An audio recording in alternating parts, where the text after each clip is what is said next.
Hey everybody, Evan here with another edition of the App Nook. So unless you've been living under a rock for the past 6 or 7 months, you've undoubtedly heard about the global phenomena that was Pokemon Go. Pokemon Go appealed to both gamers and non-gamers alike, placing our favorite pocket monsters into the open world and encouraging players to get off their butts and explore. Many people took that literally. I mean it. They explored into restricted areas, graveyards, 2 people walked off of a cliff, a person found a dead body. I mean, the list can go on and on and on. And it's kind of funny, actually, if you really read what was happening with that game. But, so in the vein of returning us all to our state of happy obesity, Nintendo chose to go with the safer approach to its next Pokemon release, Pokemon Duel. Pokemon Duel is essentially a glorified board game. Your Pokemon are represented by figurines that are eerily similar to Nintendo Amiibos. Yep. Anybody? See it? Yeah. I got it. The object of the game is to advance one of your figurines to your opponent's goal on their side of the board without your opponent doing the same to you. Simple enough? Maybe? As you can see, I get a login bonus. I didn't even think I was going to get anything from opening this game. How nice of them. Really? Really? Maintenance? Errors? Exactly what I want to see when I'm reviewing a game. And daily missions. All right, I will take that. But not now. Okay, thank you for my gems. I appreciate it. Back to the review. As you can see on your screen, you can see how little figurines, how Nintendo is representing their Pokemon in this game. Now, the object, as I said, it's really like a glorified board game, right? You're going to see after it loads for 5 hours what it really looks like. Moving around on this board is as simple as tapping your Pokemon and tapping a space on the board. Each Pokemon can move a certain number of spaces per turn. If Pokemon of yours clashes with an opponent's Pokemon, you enter a new screen where there are 2 spinning wheels. So as you can see, I've got a board loading right now, and I'm starting a game against a guy named Terry. For whatever reason, all characters wear masks in this game. So I just picked my Pokemon, Haunter, and I'm going to choose to move it onto the board. He can only move 2 spaces per turn. Now my opponent's going to pick one. So what I'm going to do is I'm going to take my Pokemon and I'm going to move it again. It's just like a glorified board game. Now he just chose to put his on the board for the sake of me. Let's see, what do I want to do with this? I'm going to move my Pokemon right there. Ooh, he's tempting me.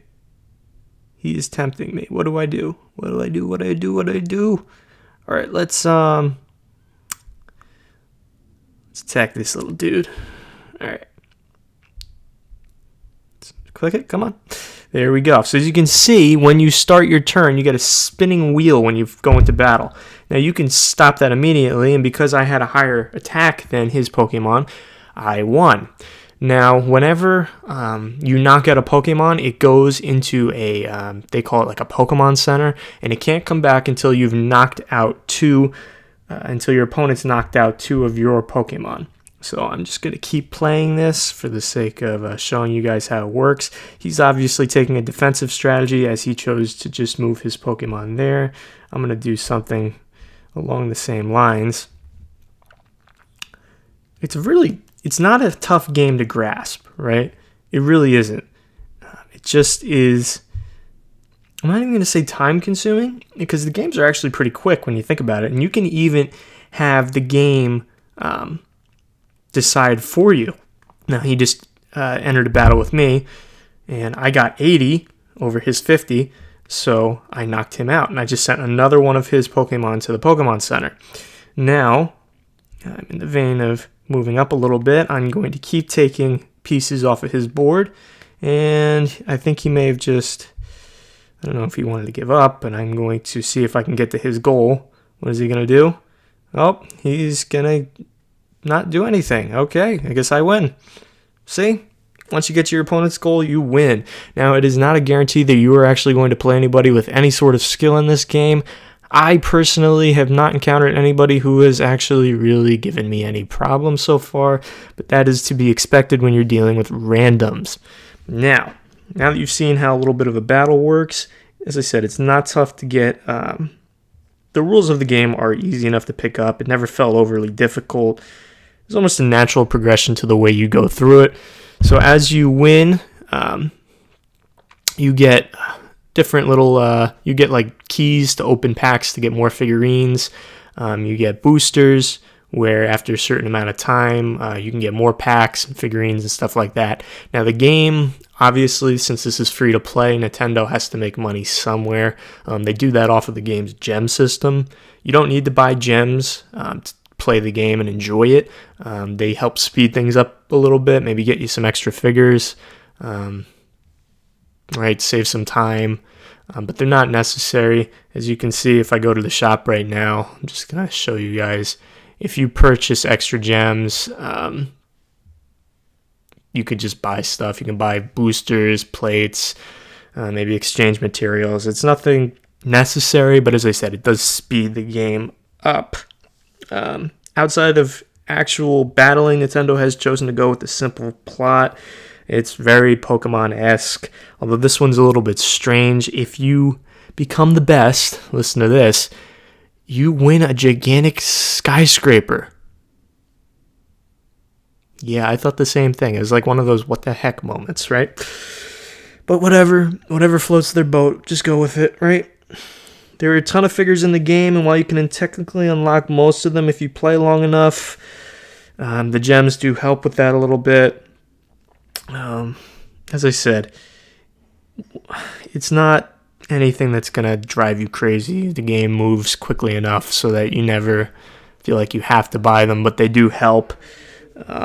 One thing that should be mentioned is that this game is currently experiencing quite a few connection issues. I'm actually very fortunate that I've been able to get through this review without really experiencing any of them. Loading times during peak hours can be unbearable. It makes it very difficult to enjoy at times. You would have think after how badly Pokemon Go's launch went, Nintendo would have learned and maybe caused their developer to purchase more server space or whatever to allow the game to run a little bit more smoothly, but it's their money, they can do what they want, and people are going to play this regardless because it is a Pokemon game. As of now, I think it is number 1 in the App Store. It just came out this last week, so it's to be expecting. It should be fixed soon enough. I know Pokemon Go became more stable as less people played it. More time went by, so who knows if that's actually going to happen, but they are separate titles, separate developers, so maybe Nintendo will handle it a little bit differently. As I said before, this is free to play, so if you don't have anything else better to do with your time, download it. It is a fun game once you get into it. As you saw, the battles are different. They're fun. The board game concept is pretty cool. It goes by pretty quickly. Learning is not difficult at all. For the price of free, definitely worth checking out. So if you liked what you've heard today, please feel free to rate, comment, and subscribe. I try to get reviews out every so often, the different apps, popular apps that come out, as long as I see something that's actually worth playing. So anyway, as I said, rate, comment, subscribe. Thanks for checking this out today, and have a great one, guys.